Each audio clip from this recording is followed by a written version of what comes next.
Namibia के लिए रवाना। बिहार में आज के दिन चक्का जाम की भी तस्वीरें आपको दिखाई देंगी। पुलवामा हमले पर एक बड़ा खुलासा किया, ऐसे ऑनलाइन आखिर कैसे विस्फोटक सामान खरीदा गया था। छांगुर बाबा के आखिर कितने राज हैं, लगातार कई बड़े खुलासे हो रहे हैं। पुरानी गाड़ियों को राहत मिली है, दिल्ली में क्या वो बड़ी राहत है? आज के दिन रिपब्लिक भारत वो भी आपको बताएगा। ट्रंप की टैरिफ धमकी आखिर क्या है, जिसको लेकर दुनिया एक बार फिर अब ट्रंप की तरफ देख रही है। आज के दिन की 6 बड़ी ये तस्वीरें। पीएम नरेंद्र मोदी जो कि नामीबिया के लिए रवाना हुए और पूरे देश की निगाहें, क्योंकि नामीबिया से द्विपक्षीय संबंधों पर भी आज के दिन चर्चा होगी। समुद्री हीरो के ट्रेड पर भी आज के दिन बातचीत संभव है। बिहार में आज चक्का जाम की तस्वीरें दिखाई देंगी, क्योंकि प्रशासन पूरी तरह से अलर्ट पर है, सतर्क पर है।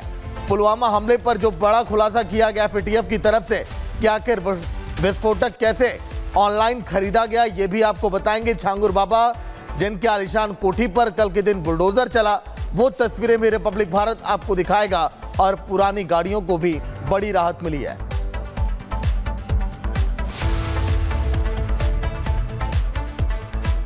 वही बड़ी खबर है, आपको बता दें, ब्राजील के सफल दौरे के बाद पीएम मोदी नामीबिया के लिए रवाना हो चुके हैं। 27 साल के बाद नामीबिया जाने वाले भारतीय पीएम बने नरेंद्र मोदी।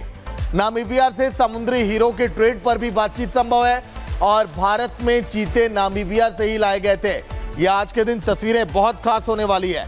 9 जुलाई को दक्षिण अफ्रीका के देश नामीबिया के लिए रवाना हुए। 27 सालों के बाद किसी प्रधानमंत्री का नामीबिया दौरा है। राष्ट्रपति नेटुम्बो नंदी से मुलाकात करेंगे। दोनों देशों के बीच डायमंड बिजनेस और जरूरी खनिजों और यूरेनियम सप्लाई पर भी आज के दिन चर्चा संभव होने वाली है। तस्वीरें बहुत खास होंगी द्विपक्षीय संबंधों पर, क्योंकि चीते नामीबिया से लाए गए थे। एक और बड़ी खबर आपको बता दें, पीएम मोदी को ब्राजील का सर्वोच्च नागरिक सम्मान। पीएम मोदी को ब्राजील का सर्वोच्च नागरिक सम्मान मिला। राष्ट्रपति लूला डा सिल्वा और तमाम दिग्गज वहां पर मौजूद रहे। तस्वीरें देखिए आपके स्क्रीन पर। शानदार दोस्ती और ये दमदार डील की ये तस्वीरें बहुत ही ऐतिहासिक, क्योंकि प्रधानमंत्री नरेंद्र मोदी का जिस तरह से पूरे विश्व भर में कद बढ़ा, ये तस्वीरें उस बात की गवाही ये देती हैं। राष्ट्रपति के साथ तमाम बड़े दिग्गज नेता ब्राजील के वहां पर मौजूद थे। अब तक पीएम मोदी को 26 अंतर्राष्ट्रीय सम्मान से सम्मानित किया जा चुका है। पीएम मोदी को ब्राजील का सर्वोच्च नागरिक सम्मान मिला है। Originalmente, no ano de 1800 do Cruzeiro do Sul foi instituída वहीं एक और बड़ी खबर, अमरनाथ यात्रा का आज 8वां दिन है। पहलगाम और बालटाल से जत्था रवाना हो चुका है। श्रद्धालुओं में भोले बाबा को लेकर काफी उत्साह यहां पर दिखाई दे रहा है। 1 लाख से ज्यादा श्रद्धालुओं ने बाबा बर्फानी के दर्शन भी किए हैं। अमरनाथ यात्रा का 8वां दिन, श्रद्धालुओं के चेहरे पर वो उत्साह आपको दिखाई दे रहा होगा, लेकिन कड़ी सुरक्षा के बीच पहलगाम और अन्य जगहों से लगातार जत्था यहां पर रवाना किया जा रहा है। श्रद्धालुओं में बाबा बर्फानी को लेकर खासा उत्साह भी इस समय दिखाई दे रहा है। दर्शन करने के लिए तमाम श्रद्धालु इस समय वहां पर पहुंचे हुए हैं।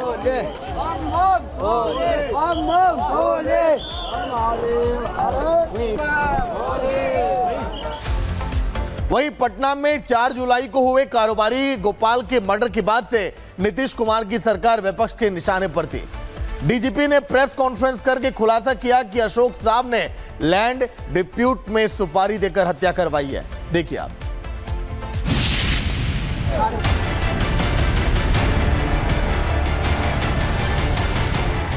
बिहार पुलिस ने कारोबारी गोपाल खेमका की हत्या का खुलासा कर दिया है। 4 जुलाई को पटना के गांधी मैदान के पास गोली मारकर हत्या हुई थी। शुरुआती जांच के आधार पर पुलिस का दावा है कि अशोक साहू ने सुपारी देकर हत्या करवाई, क्योंकि गोपाल खेमका के साथ उनका जीवन का झगड़ा था। कुछ जो अशोक साहू के मोबाइल हैं, उस मोबाइल में कन्वर्सेशंस आए हैं, जिससे ये पता चल रहा है कि ज़मीन का भयंकर विवाद है, जिसके कारण काफ़ी तल्खी चल रही है कई लोगों में। अब उन सभी चीज़ों पे अनुसंधान होगा, उनकी आवाज़ मैच करा के दिखा जाएगा कि वो कौन सब कर रहे हैं। तो ये भूमि के जो भारी मात्रा में कागजात अशोक साहू के घर से बरामद हुए हैं। अशोक साहू ने हत्या की साजिश 1.5 महीने पहले रची। 4 लाख में शूटरों से मर्डर की डील हुई। एडवांस के तौर पर 50,000 कैश दिया। हत्या के बाद शूटरों को 3,50,000 कैश दिया, जो बरामद किया जा चुका है। पूर्ण रूप से वैज्ञानिक और तकनीकी अनुसंधान के आधार पर जो घटना स्थल से सूत्र प्राप्त हुए थे, शूटर था, उसका जो हुलिया मिला था, जो कपड़े पहने थे, इन सभी के आधार पे पूरे शहर के जो सीसीटीवी कैमरे थे उसे एक के बाद एक सबको लेकर के और उसको तकनीकी साक्ष्य संग्रहित किया गया। मोटरसाइकिल की पहचान की गई। मोटरसाइकिल के पहचान के बाद उसके धारक, फिर उस व्यक्ति की पहचान की गई, उसकी गिरफ्तारी की गई। उससे पूछताछ के बाद अन्य आयामों को इसमें उद्घाटित किया गया है। शूटरों ने गोपाल खेमका की पहचान के लिए इलाके की रेकी की और हत्या के लिए वो बाइक से आए थे, जिनकी नंबर प्लेट बदलने की कोशिश की। सीसीटीवी फुटेज और मोबाइल कॉल की डिटेल से शूटरों का सुराग मिला, फिर उनकी गिरफ्तारियां हुई। गहन पूछताछ के बाद शूटर उमेश यादव ने हत्या की बात कबूली। उसके घर से 56 राउंड गोली बरामद हुई। ये निश्चित रूप से एक चुनौती थी, बड़ी चुनौती पटना पुलिस के लिए, और इसमें पटना पुलिस की एसआईटी ने मुख्यालय के निर्देशन में एसटीएफ के साथ में मिलकर काम किया और सभी जो वैज्ञानिक और अन्य प्रकार का अनुसंधान करके इस कांड का उद्भेदन किया। जो मुख्य शूटर हैं और जो इसके षड्यंत्रकारी हैं, दोनों को गिरफ्तार किया है।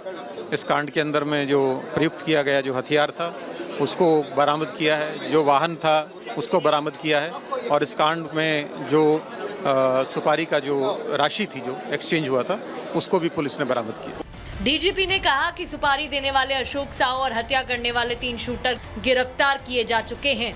गहन जांच के लिए एसआईटी का गठन किया गया, जिससे ये पता चलेगा कि कोई और तो हत्या की साजिश में शामिल नहीं था। Bureau report, Republic Bharat. वहीं पटना में रविवार को बागेश्वर धाम और रामभद्राचार्य के संत सम्मेलन के बाद विपक्षी नेता टेंशन में आ चुके हैं। उनको लगता है कि अगर बागेश्वर बाबा की हुंकार पर हिंदू अगर एकजुट हो गए तो सियासी राह बहुत मुश्किल हो जाएगी। देखिए आप।